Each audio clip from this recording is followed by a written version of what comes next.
नमस्ते मित्रों, KP college के ऑनलाइन प्लेटफॉर्म में आप सभी का स्वागत है। आज हम हिंदी साहित्य के इतिहास में आदिकाल, हम पूर्व क्लास में आदिकाल के इतिहास को पढ़ा था। आदिकाल में हमने सिद्ध साहित्य, नाथ साहित्य और जैन साहित्य को देखा था। आज हम भक्ति काल को पढ़ेंगे। भक्ति काल की जो उत्पत्ति है वह 1375 से 1700 ईस्वी को हुई थी। तो भक्ति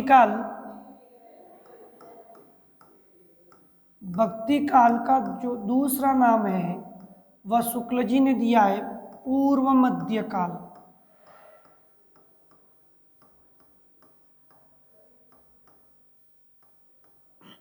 पूर्व मध्य काल के समय सीमा है 1375 ईस्वी से 1375 ईस्वी से 1700 ईस्वी तक।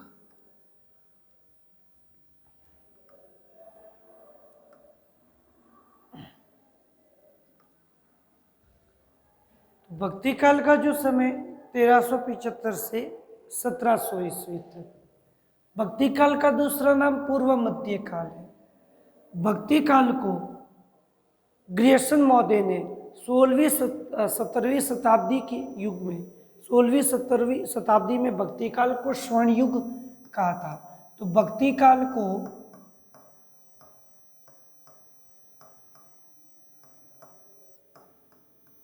स्वर्ण युग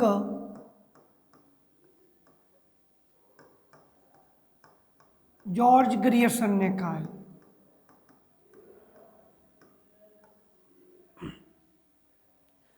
भक्ति काल में भक्ति शब्द की उत्पत्ति संस्कृत के भज धातु से हुई है। भज धातु से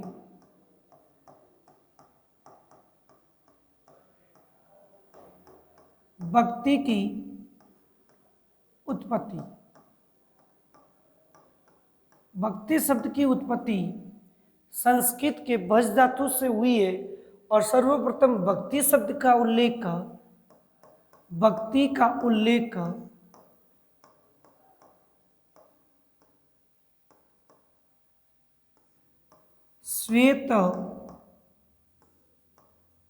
श्वेतांबर उपनिषद में मिलता है। सर्वप्रथम भक्ति का जो उल्लेख है श्वेतांबर उपनिषद में मिलता है।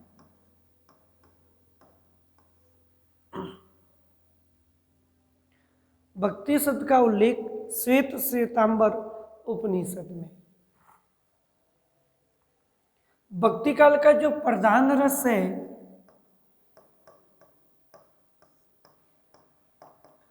वह शांत रस है।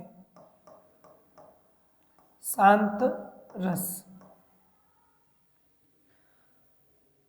भक्ति काल को मोटे तौर पे आप दो भागों में बांट सकते हो, सगुण भक्ति और निर्गुण भक्ति। तो भक्ति काल को दो भागों में विभाजित किया जाता है, सगुण भक्ति और दूसरी है निर्गुण भक्ति।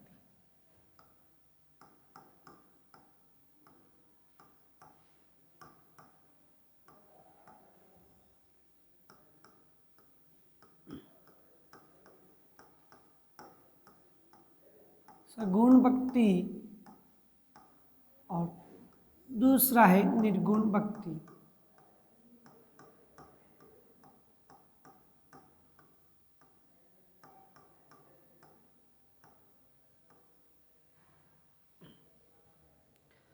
सगुण भक्ति निर्गुण भक्ति के बीच में जो अंतर है वह अवतार व लीलावाद का अंतर है।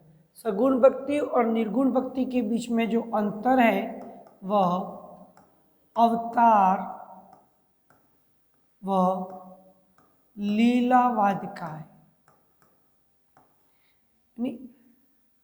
सगुण भक्तों के जो भगवान है वह अवतार लेते, लीला रचते हैं, लेकिन निर्गुण के जो भगवान है ना तो अवतार लेते न ही लीला रचते हैं। तो सगुण भक्ति और निर्गुण भक्ति के बीच में जो अंतर है वह अवतार व लीलावाद का अंतर है। सगुण भक्ति काव्य धारा को भी अब दो भागों में विभाजित किया गया है। एक है राम भक्ति काव्य धारा, राम भक्ति काव्य धारा,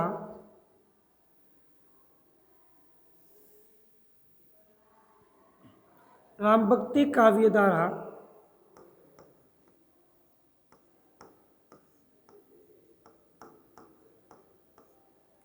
दूसरा है कृष्ण भक्ति काव्य धारा।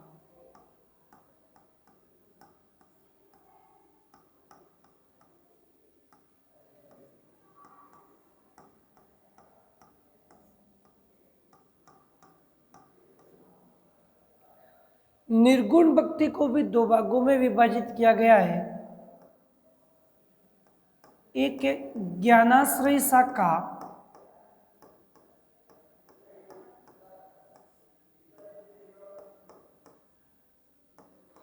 दूसरी है प्रेमाश्रयी शाखा।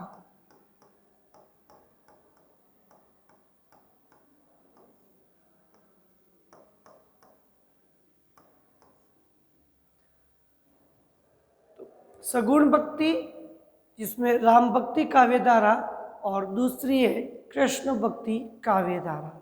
निर्गुण भक्ति को भी दो भागों में बांटा गया है, ज्ञानाश्रयी शाखा और दूसरी है प्रेमाश्रयी शाखा। सगुण भक्ति में राम भक्ति काव्य धारा के जो प्रधान जो कवि है वह है तुलसीदास। राम भक्ति काव्य धारा में जो प्रधान कवि है वह तुलसीदास है। तुलसीदास जी का जो आधार स्तंभ है वह है रामचरित्र मानस। तुलसी की प्रसिद्धि का जो आधार स्तंभ है वह है रामचरित्र मानस। रामचरित्र मानस को सन 1574 ईस्वी में लिखा गया था और रामचरित्र मानस की जो भाषा है वह है अवधी भाषा। अवधी भाषा में इसको लिखा गया है। इसके 7 कांड है और यह एक प्रबंध काव्य है। कैसा काव्य है? प्रबंध काव्य है।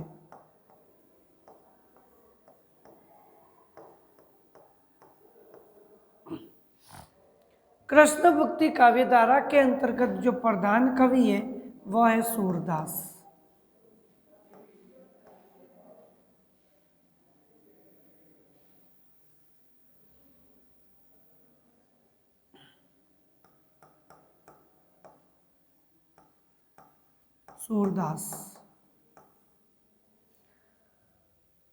सूरदास कृष्ण भक्ति काव्य धारा के प्रधान कवि है और सूरदास की प्रसिद्धि का जो आधार स्तंभ है वह है सूर सागर।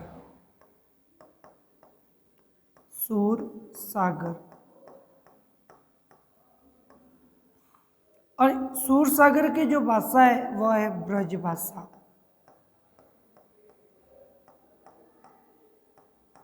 कैसी भाषा है? ब्रज भाषा। ज्ञानाश्रय शाखा जो ज्ञान मार्गी पर चलकर जो ज्ञान मार्ग पर जो बल देते हैं वे सारे निर्गुण संत ज्ञानाश्रय शाखा के अंतर्गत आते हैं। तो ज्ञानाश्रय शाखा के अंतर्गत जो प्रधान संत कवि है वह कबीरदास है।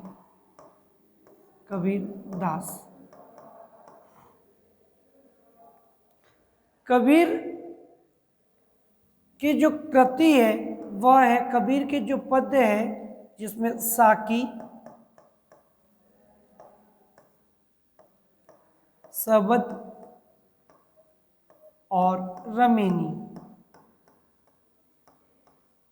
कबीर की जो पद है साकी, सबद, रमेनी, इन तीनों का संकलन कबीर के जो शिष्य धर्मदास ने साकी, शब्द, रमेनी तीनों का संकलन करके बीजक नाम दिया गया है।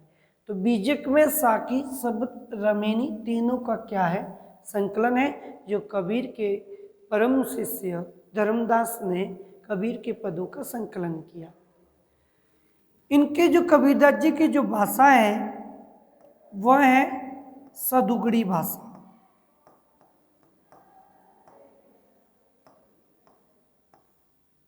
जिसको पंचमेल खिचड़ी भी कहा गया है, पंचमेल खिचड़ी।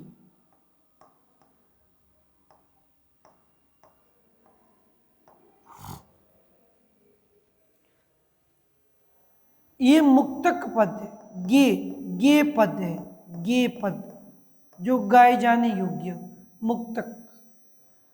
फिर प्रेमाश्रयी शाखा, प्रेमाश्रयी शाखा में सभी कौन है? सूफी संत है।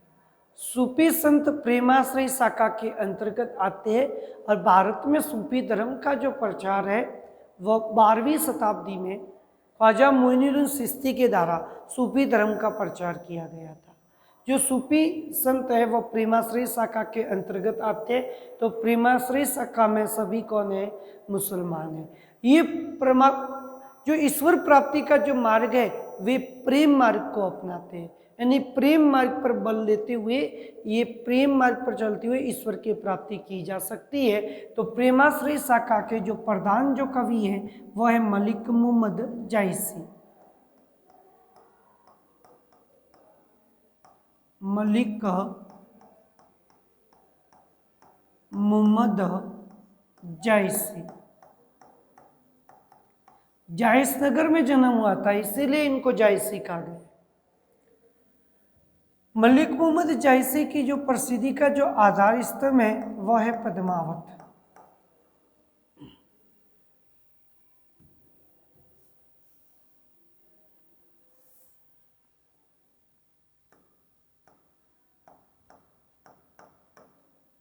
पद्मावत, पद्मावत सन 1540 ईस्वी में लिखा गया। पद्मावत सन 1540 ईस्वी में लिखा गया। इसमें 57 खंड है। पद्मावत में 57 खंड। और जायसी का जो प्रिय अलंकार है वह उत्प्रेक्षा अलंकार पद्मावत में देखने को मिलता है। पद्मावत की भाषा है अवधी, अवधी भाषा।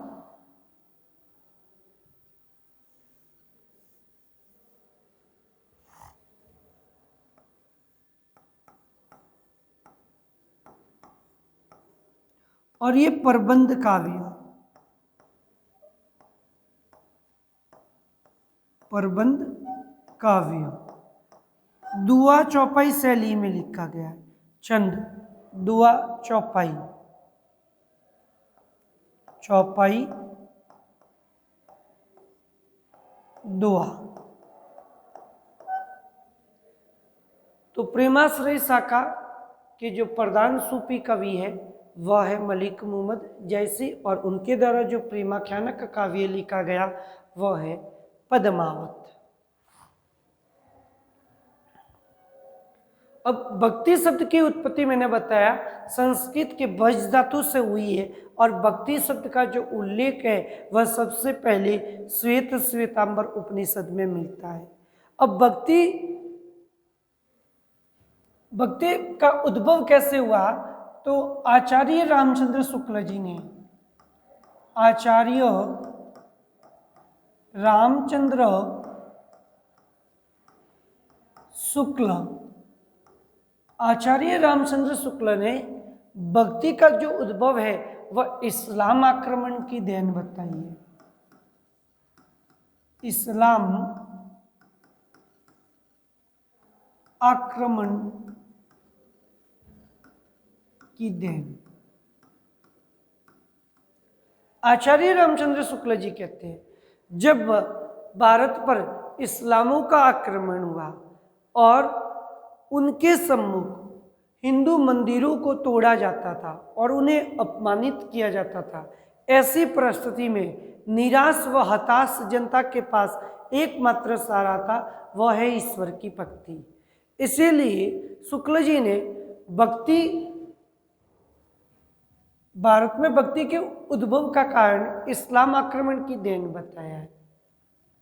वही हजारी प्रसाद द्विवेदी, हजारी प्रसाद द्विवेदी, हजारी प्रसाद द्विवेदी जी भक्ति को इस्लाम आक्रमण की देन न बता के वे कहते ये भक्ति है भारतीय चिंताधारा की स्वाभाविक उपज है। तो भारतीय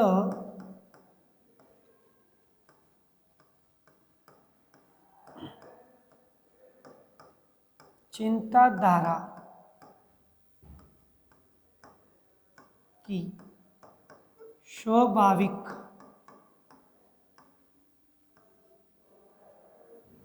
उपज। तो हजारी प्रसाद द्विवेदी ने भक्ति को भारतीय चिंताधारा की स्वाभाविक उपज बताया है।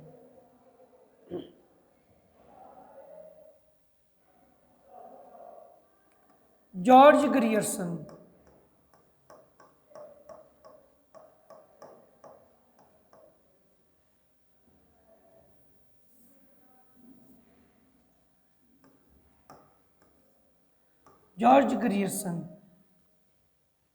जॉर्ज ग्रियर्सन भक्ति के उद्भव का कारण ईसाइयों की देन बताते हैं।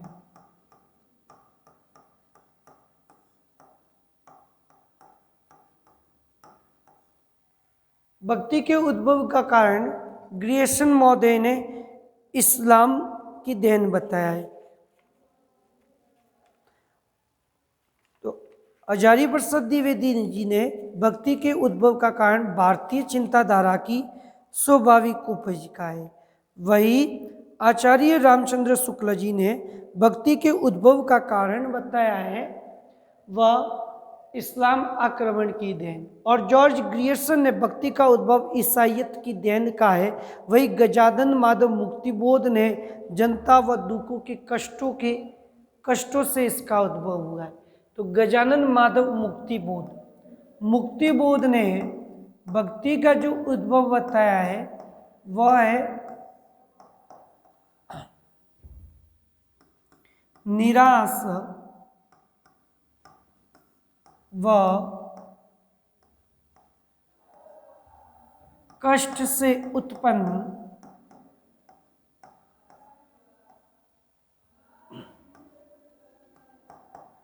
दुखी जनता। निराश व कष्ट से उत्पन्न दुखी जनता की वजह से भक्ति का है वह उद्भव हुआ है। तो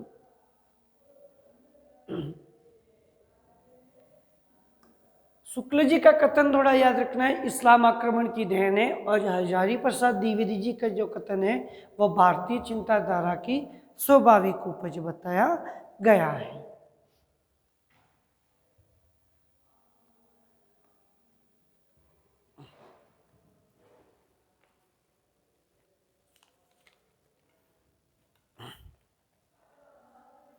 अब भक्ति का जो हिंदी साहित्य में भक्ति का जो परिवर्तन है वह सबसे पहले महाराष्ट्र के नामदेव के द्वारा किया जाता है।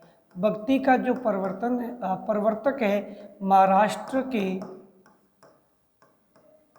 नामदेव को बताया जाता है। लेकिन भक्ति को सबसे पहले दक्षिण भारत से उत्तर की ओर लाने का कार्य रामानंद ने किया था। तो भक्ति को उत्तर से दक्षिण की ओर किसने लाया था? रामानंद ने।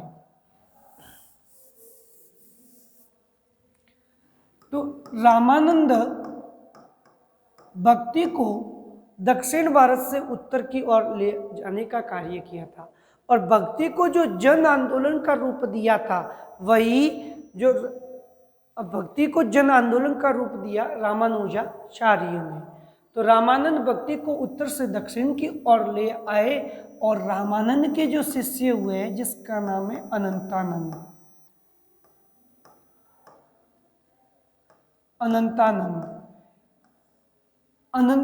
ने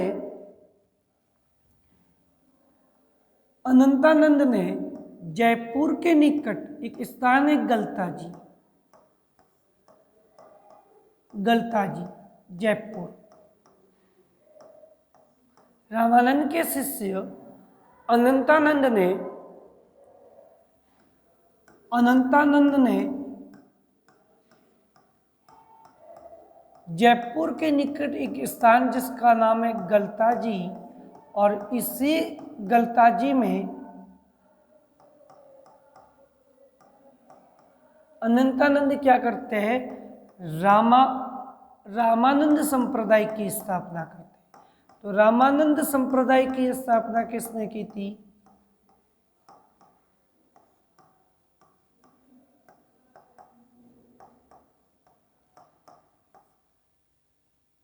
अनंतानंद ने। रामानंद के जो 12 शिष्य, रामानंद के 12 शिष्य बताए जाते हैं, जिसमें निर्गुण और सगुण दोनों काव्य धारा के संत शिष्य देखने को मिलते हैं। रामानंद के 12 शिष्यों का उल्लेख, रामानंद के 12 शिष्यों का उल्लेख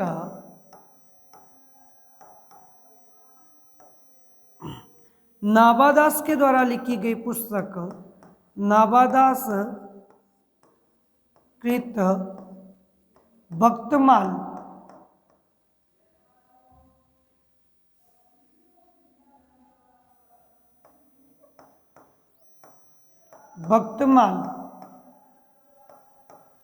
भक्तमाल में मिलता है। तो रामानंद के जो 12 शिष्य है, जिसमें सुरसुरी, सुरसुरानंद, भावानंद, नरहरियानंद, पद्मावती, पीपा, धना, सेना, रेदास आदि इन 12 शिष्यों का उल्लेख है। जो नाभादास की जो पुस्तक है भक्तमाल में इन 12 शिष्यों का उल्लेख मिलता है।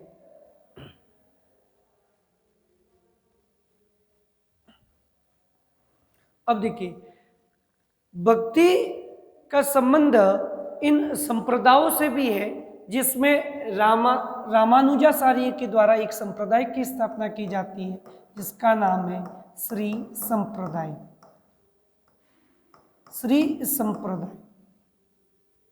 श्री संप्रदाय की स्थापना रामानुजाचार्य के द्वारा की जाती है, रामानुजाचार्य।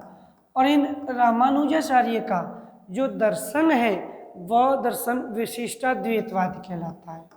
दर्शन है रामानंद का, वह दर्शन विशिष्टाद्वैतवाद।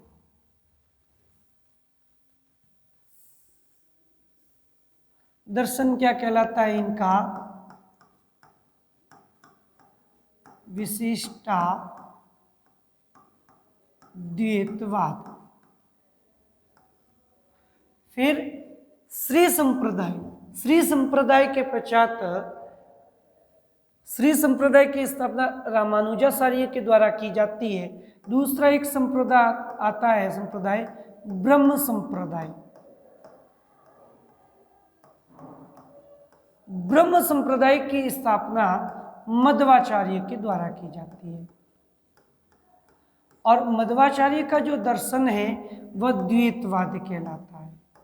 द्वैतवाद, मध्वाचार्य का जो दर्शन कहलाता है वह है द्वैतवाद। फिर मध्वाचार्य के पश्चात विष्णु स्वामी, और विष्णु स्वामी का जो संप्रदाय है वह है रुद्र संप्रदाय। विष्णु स्वामी का जो संप्रदाय है वह रुद्र संप्रदाय है, विष्णु स्वामी। और विष्णु स्वामी का जो दर्शन है वह है द्वैतवाद।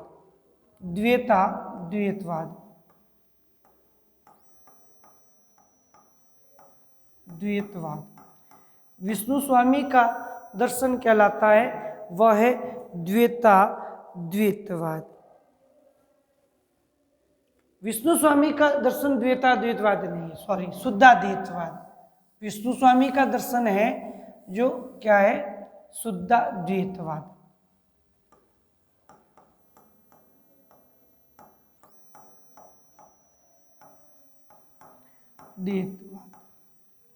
फिर संप्रदाय निम्बार्काचारी, सनकादि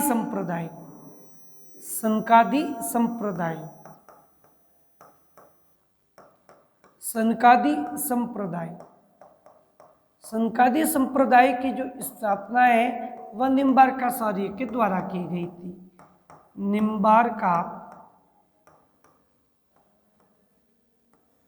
निम्बार्काचार्य, और इनके द्वारा जो दर्शन था, सनकादिक संप्रदाय निम्बार्काचार्य के द्वारा जो दर्शन था वह है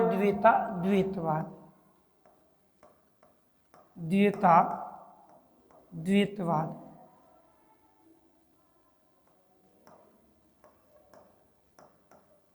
तो ये ध्यान रखना है, श्री संप्रदाय की स्थापना रामानुजाचार्य के द्वारा की गई थी और उनका जो दर्शन था वह था विशिष्टाद्वैतवाद।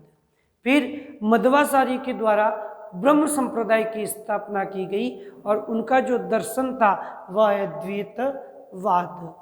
फिर रुद्र संप्रदाय की स्थापना विष्णु स्वामी के द्वारा की गई और उनका जो दर्शन था वह शुद्धाद्वैतवाद था।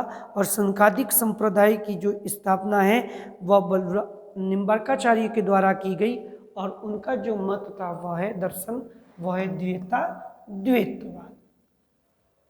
तो आज तक मित्रों भक्ति काल में हमने भक्ति को दो भागों में बांटा गया है, सगुण भक्ति काव्यधारा और निर्गुण भक्ति काव्यधारा, और उनके बीच में अंतर है वह अवतार व लीलावाद का है। और उसके पश्चात अपन ने जो संप्रदाय है और उनके दर्शन और प्रमुख संप्रदाय को देखा।